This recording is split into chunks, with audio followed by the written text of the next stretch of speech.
This episode of Internet Today is brought to you by Honey. Well, it's certainly been an eventful few days since our last video, so let's just start off with some of the more entertaining stories of the week. Starting with the very odd Twitter war that has been raging between HELLBOY and Sons of Anarchy actor Ron Perlman, and mainly Texas State Senator and 9/11 porn aficionado Ted Cruz, which has resulted in Cruz attempting to set up a wrestling match between Perlman and Congressman Jim Jordan while presumably Cruz watches from a distance while masturbating. That's right. Yeah. Just like the woman in the porno that he liked, he peers around the corner and watches the action. Sexual posts. So, all right, how did this feud even start? Why are Republicans unable to stop self-owning themselves by engaging Ron Perlman on Twitter? What's going on? Yeah. So, Ron Perlman's been speaking out about various issues for quite some time now. But recently, one in particular caught the eye of Florida Congressman, DUI recipient, generally horrible person, and apparently a man who literally grew up in the house that was featured in the movie The Truman Show, Matt Gaetz. Yeah. You see, Matt Gaetz was recently triggered by a policy reversal from the U.S. Soccer Federation, which stated that its players are prohibited from kneeling during our national anthem. So now they're allowed to kneel, and Perlman tweeted out, "The U.S. soccer team called, and you guessed it, said they couldn't give any less of a fuck about what you two dipshits think." And he tagged both Matt Gaetz and President Trump. Yeah. Gaetz could not help himself and just had to respond, calling out Perlman as a hypocrite for playing a character in a TV series. Yep. Gaetz said, "This racial justice warrior had no problem in Hollywood portraying the white supremacist leader of a motorcycle gang, hashtag Sons of Anarchy." To which Perlman replied, "Yes, sir, so true. So rewarding playing assholes on TV. Tell me, sir, how is it actually being one?" What is acting? Please let me know. They went back and forth for a while. Gaetz said he couldn't wait to see Perlman's tears when Trump is reelected, and said that people obviously do love Matt Gaetz because he won his district, by God. All right. Perlman replied to that saying, quote, "A guy who wins a totally gerrymandered district with daddy's money deserves our deepest admiration." And, so on and so forth. It was a Twitter spat. Now, this argument eventually got to the point where Perlman posted a photo of Jim Jordan and said Gaetz was lucky because if it wasn't for Jim Jordan, he'd be the ugliest politician walking. And then out of nowhere, by God, it's Raphael Ted Cruz. They're playing Ted Cruz's music. I thought he was retired from wrestling. So yeah, absolutely. You don't mess with Jim Jordan or else his girlfriend, Ted Cruz, will step in, defend his honor, and then without a prompt from Jordan himself, tell the perpetrator that Jim Jordan will kick his ass. Yes. This is pretty standard toxic girlfriend behavior that Ted Cruz is demonstrating here. Yeah, yeah, it is. Well, let's see what he said. "Listen, HELLBOY, you talk a good game when you got Hollywood makeup and stuntmen, but I'll bet $10,000 to the non-political charity of your choice that you couldn't last 5 minutes in the wrestling ring with Jim Jordan without getting pinned. You up for it? Or does your publicist say too risky?" I like how I think while this was all playing out, I don't think that Ted Cruz knew that Ron Perlman was 70 years old. Yeah. Well, he looks great. Also, is there a lot of non-political charities out there? Usually charitable organizations are the result of political inaction. Yeah. You could argue that the very existence of charity at all is political in nature. Sure. Anyway, Perlman replied to that challenge, asking if this is the Ted Cruz, the same guy who let Trump call his wife a dog and his father an assassin, and now kisses his ass. Yeah. And he's got a point. I still love that picture of Ted Cruz phone baking for Trump, just like, oh God, boy. I can't believe, how did I get myself into this mess? Anyways, he then says that since mentioning Jim Jordan and wrestling is problematic, referring to Jordan's alleged knowledge of sexual abuse by a team doctor when he was a coach at Ohio State University, that Perlman would donate $50,000 of his own money to Black Lives Matter if Ted Cruz would step into the ring instead, adding that Cruz could, quote, keep all the taxpayer money he was thinking of spending. There were a few more tweets back and forth, most of which resulted in everyone, including Perlman, finding it incredibly odd that Ted Cruz would keep promoting a fight on someone else's behalf against a person who is 70 years old. And that was pretty much the end of it, at least for now. And it doesn't appear as though Jim, I don't know anything about a doctor touching your genitals when you went to him for a nosebleed Jordan, nor Ted, a little bit of porn-a-rooney on 9/11 Cruz, have any intention of actually wrestling HELLBOY. Ted, look, I hate Hollywood actors as much as the next guy, but like, I got away with like facilitating child molestation. I barely got through that. would prefer it if people weren't Googling Jim Jordan wrestling. But thanks. Yeah. I'm sure I could beat up this old man. Yeah, good point. I could definitely beat up an elderly man. Anyway, on to more pressing matters. The protests against police brutality. You wouldn't really know it by watching the news, but the protests are still very much happening and haven't shown too many signs of slowing down. In fact, some of the biggest demonstrations so far happened over the past weekend. And sadly, in the midst of all this, police keep brutalizing black people, protesters, and members of the media, or they just, completely turn their heads whenever someone from a group of counter-protesters gets violent. Oh, what? What? Maybe what? I missed that. Couldn't have possibly happened. I'm gonna go shoot some tear gas and these people just sitting over in the grass. You see the one of the guy where he's just standing there with all the other people around him? Some dude punches him in the back of the head. And the cops are like, maybe you should stop talking. Yeah. It's so obvious because as Zach De La Roca once said, some of those who work forces are the same that burn crosses. Nah, I don't listen to the lyrics. Yeah. Seems like a pretty fun conservative band, Rage Against the Machine. Yes. Yeah, it's like, you could say maybe they're the police and the counter-protesters on the same team. Could be. Anyways, everybody listen. The cops are having a pretty tough time out there as well. Yeah. Here in Los Angeles, the LAPD chief has stated that they've curtailed overtime pay for officers after spending $40 million on overtime pay during the protests and the pandemic. You really hate to see it. Time to get baking. It's time for a bake sale, baby. GoFundMe.com. Thoughts and prayers. Yeah, bake up some donuts. It'll be on brand. So apparently, instead of getting a massive amount of overtime, they'll just get some time off, some vacation days. Can you imagine what these police are going through? Yeah, that thin blue line just got a little bit thinner. Yeah.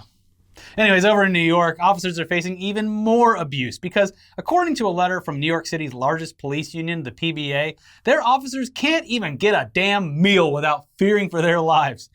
Per a letter sent out to union members, quote, "This evening, several members of service assigned to a protest detail in Lower Manhattan took meal at the Shake Shack location." I am taking meal. The Shake Shack location on Broadway and Fulton Street.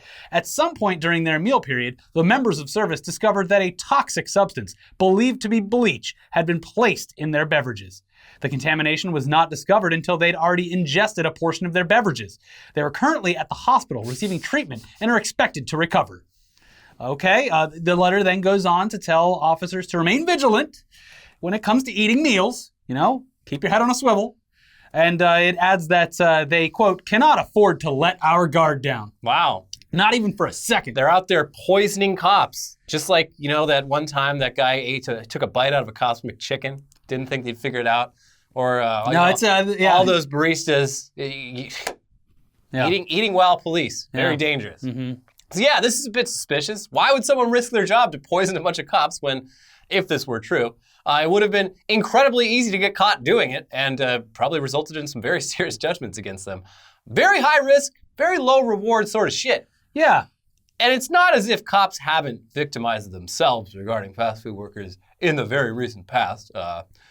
2 years ago, there was that Florida cop who had to walk back accusations that he made regarding Burger King employees putting dirt in his food because it didn't fucking happen. And 1 year ago, that officer claimed that a McDonald's employee took a bite out of his burger before later admitting that, oops, I actually took a bite out of my own burger. I forgot. And then I forgot about it. Whoops, didn't fucking happen. Yeah. And then, every time a cop goes into Starbucks, they write pig on the label. But I think that one actually happened, though. The barista was like, nah. The barista said it happened. And they got punished. Nah, don't believe it. Still funny, but I think it happened. Every time this fucking happens, I just picture that meme of the old man on his Black's driveway. rule. Black's rule. Anyways, it seems as though the NYPD, they specifically have a pre-existing fear of ice cream products in general. They claimed just earlier this month that protesters were leaving pints of delicious-looking ice cream all around the protest sites that were actually cement. Wow. Yeah. Now, people could have thrown them, sure, but based on their warning letters, it seemed as though police were actually worried that they could have been tricked into biting these delicious-looking snacks and breaking their teeth in the process. A prank that would have rivaled even some of Bugs Bunny's best work. Yeah. Wow, look at that delicious cookies and cream ice cream. Mm-hmm. But, so that cement ice cream, turned out to just be test pours of cement for a construction job, left there with markings indicating them as such by, surprise, construction workers. Yes. It's how they recommend, it's literally called the coffee cup test. Mm-hmm. No. I've had a long day of protecting these streets. It's hot outside. I just pulled my cap off to wipe the sweat from my brow, and what do I see before my feet? A delicious, non-melted cookies and cream ice cream. It's hard. Conk! Damn it! Yeah. And then his teeth all fall out like with the cue of Piano Pete. Yeah. Yeah, so it turns out that based on an investigation by the NYPD itself, no one at Shake Shack was trying to poison the police. Oh, okay. Huh. Now, according to the NYPD chief of detectives, quote, after a thorough investigation by the NYPD's Manhattan South investigators, it has been determined that there was no criminality by Shake Shack's employees. Turns out supposedly there was some leftover cleaning solution in the shake machine which hadn't been fully washed off. The officers were never at any real risk. Probably had a little bit of mud butt, maybe some lactate pills. You might be lactose intolerant. Could be. It's a hot summer. You probably shouldn't be ingesting dairy in the middle of the day, especially if your workplace is your car. Yeah. Yeah. But, they got to go to the hospital. The city paid for that, too. Mm-hmm. And turns out, just a bit of gas. Maybe they'll get a challenge coin out of it. Yeah. Anyway, speaking of potential poop-related criminality, though, we have a very odd story for you coming up in just a second. But first, let's thank today's sponsor, Honey. We all shop online, a lot. But did you know you can make online shopping even better? You can with Honey. Honey is the free online shopping tool that saves you money. Honey automatically finds the best promo codes and applies them to your cart, which makes online shopping feel as easy as it's supposed to be. Imagine you're shopping on one of your favorite sites, Target, Macy's, Etsy, Walmart, whatever. When you check out, this little box drops down and all you have to do is click Apply Coupons. You wait a few seconds for it to scan for every promo code on the internet and watch the prices drop. Doodle-doodle-doo. Yeah. We've already talked about our various examples, but what did you get earlier? I ordered a standing desk a couple days ago. They Honey found a promo code. They threw in a free desk lamp. Wasn't even just like, oh, cool, a desk lamp for free. I'm always finding crazy deals on there, and I'm always surprised when it works because I'm like, how could this thing save even more on these deals that I'm finding? Boom, another $5 drops off. Anyways, Honey has found his over 17 million members over $1 billion in savings. Honey supports over 30,000 stores online, and they're adding even more every day. Users, they love Honey. That's why it has over 100,000 5-star reviews in the Google Chrome store. Not using Honey is literally passing up free money. It's free to use and installs in just a few seconds. Plus, it's now part of the PayPal family. So get Honey for free at joinhoney.com/itdaily or by clicking the link in the description below. That is joinhoney.com/itdaily. Link below in the description. Check it out. Thank you for sponsoring the show. All right, back to the news. Someone's shitting on the fictional superhero Green Arrow's very real roof. Mm-hmm. Stephen Amell, who stars as the titular character on one of the CW's most successful DC Comics-based shows, he had his roof shit on by an angry neighbor, allegedly. All this information is coming directly from Mr. Amell himself, and as far as we can tell, there isn't an investigation underway because he and his wife, they know exactly who the perpetrator is. Here's what he said this past weekend. Our next-door neighbor has been illegally doing construction for 3+ years. Cass got upset with her after we did everything we could to be neighborly. Cass called her out multiple times on Memorial Day weekend. The next day, she snuck into our backyard and shit on our roof. And of course, he added proof of this whole escapade in the form of a photograph, which clearly shows, yep, that is a pile of shit on the roof. And maybe it's not his roof, maybe it's not his neighbor's shit.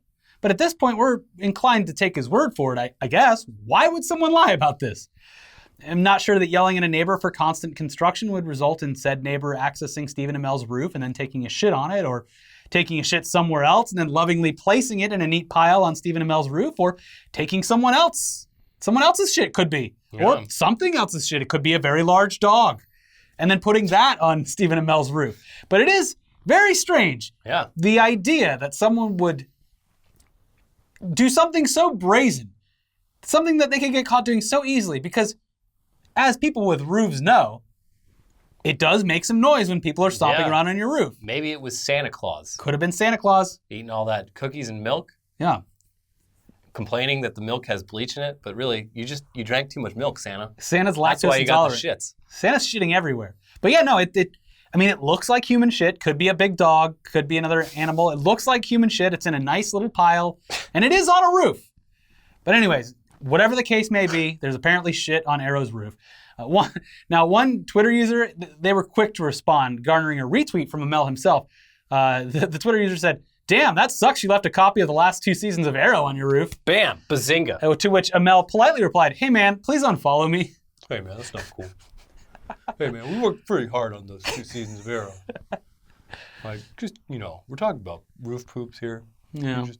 Anyway, speaking of celebrities who may or may not deserve shit on their roofs, Jeremy Piven, a.k.a. Ari Gold from the TV series and movie Entourage, who also had no shortage of sexual assault allegations against him, and is just kind of known for being an asshole. And in general, yeah. It's one of those people you move to LA and they're like, yeah, Jeremy Piven, real piece of shit. Stay away. He draws a lot of the Ari Gold character from his own personal life because he's an asshole. So anyway, allegedly. Jeremy Piven seems to be a bit desperate for money these days. So he has taken to Cameo, a site where you can pay a fee on a sliding scale in order to have your favorite celebrity send you or your friends or family a video message. It's a bit weird, but I guess some people seem to enjoy it, so whatever. Mm-hmm. But anyways, recently Cameo, they started offering something new. Premium option here. Zoom calls with your favorite celebrities. A little virtual meet and greet. Yeah. And we can only imagine that every one of those Zoom calls will be extremely awkward for everyone involved based on the amount of times that we've seen fans interact with celebrities at concerts, conventions, and premieres without the added pressure of money being exchanged for the interaction. Can you imagine someone paying a certain amount to talk to a celebrity? What that would look like? It would, to me, just seem strange. Yeah, it's just weird, fucked vibes. Kind of is. But back to Jeremy Piven's offer on that site. Piven, he's definitely all in on this Zoom call idea, and he is offering his fans the once-in-a-lifetime opportunity to chat directly with him for 10 whole minutes for the very reasonable sum of $15,000. Yes, for a meager $15,000, you can chat with famed actor and alleged sexual abuser Jeremy Piven. Now, if $15,000 for a 10-minute video chat is out of your budget, however, you can still opt for the pre-recorded message for the low price of just $400. Now, obviously, we were very curious about this value, and we had to know exactly why a chat with Jeremy Piven would cost $15,000, so I went ahead and paid for it out of our business account just to see what it was all about. Here's the video. What is this? No, I really did. I didn't do it. That would be stupid. Yeah. Yes. Okay, good. I just wanted to see you get angry and worried. Yeah, that would have been bad. Okay, well, sorry about the lack of video. That would be extremely poor taste. Who are these Jeremy Piven fans? I have no idea. These Piven heads. Not us, though. We're not going to give them any money. No. Is the $15,000 just in case he manages to sexually harass you during the Zoom call and you sue him? He needs that money for legal fees. I would assume that he sends out a contract and an NDA before any video chats. Yeah. Mm-hmm. Anyways, another news from Hollywood. Looks like the Oscars are going to be delayed next year, because of the coronavirus. Yeah. There's not really any movies coming out, so it makes sense. Yeah. And also, judging by the way things are going, hard to imagine everything being back to normal at all this year. 2020, throw it in the trash. Yeah. They should just cancel the entire ceremony, give all the awards to Sonic the Hedgehog. Be done with it. Yeah, it was a weird year. You had to be there. Instead of doing that, though, the Academy is moving the date back about 2 months, from February 28th to April 25th, and they're extending the eligibility period for films to be nominated from December 31st to February 28th, 2021, which we can only imagine will make things even more confusing when the 2022 Oscars happen, unless they keep the same schedule, because then the next year will be the short year instead of just count this year as a loss, everyone. It's easy. 2020 never happened. Canceled completely. We don't talk about 2020. Exactly. Now, speaking of movies released during a pandemic, though, everyone's eyes have been fixated on one movie and one movie alone as the clear sign that it is apparently safe for studios to start releasing their films in theaters once again. It's the groundhog of movies. Yes, that would be Christopher Nolan's Tenet from Warner Brothers. Now, as you might remember from our recent coverage of this film's release schedule, it was announced just last week that the film would, in fact, be delayed, but only by 2 weeks. So it's still currently scheduled to release in July on the 31st.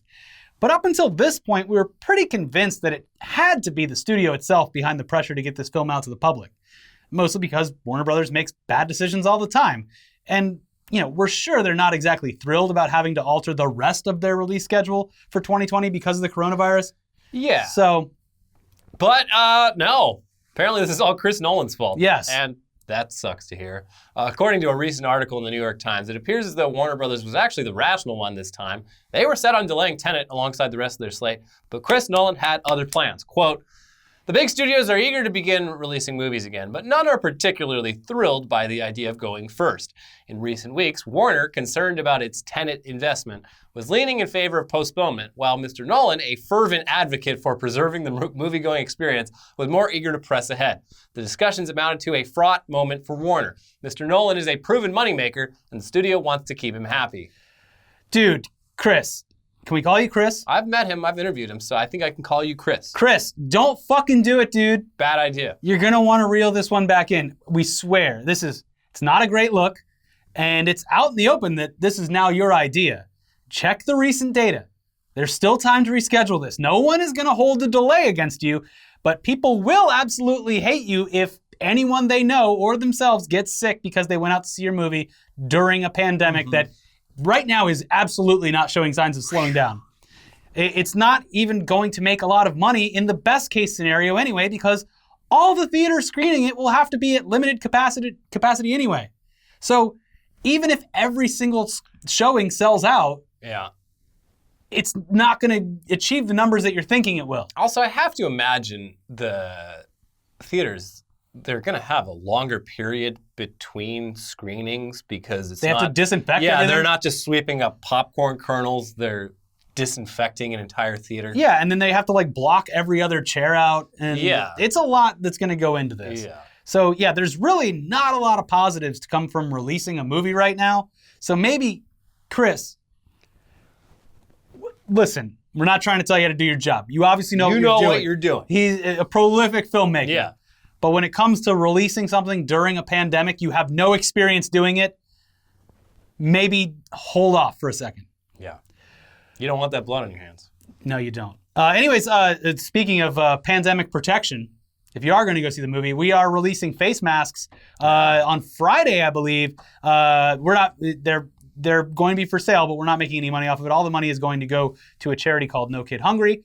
So look out for that. We'll show off those face masks and send out links whenever they're available. So make sure you're following us on Twitter, twitter.com/internettodaytv.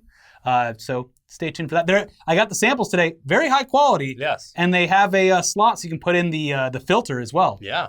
So pretty cool. Anyways, in the meantime, watch Weekly Weird News and our most recent news dump, and we will see you very soon for Tech News Day. Bye-bye. Bye.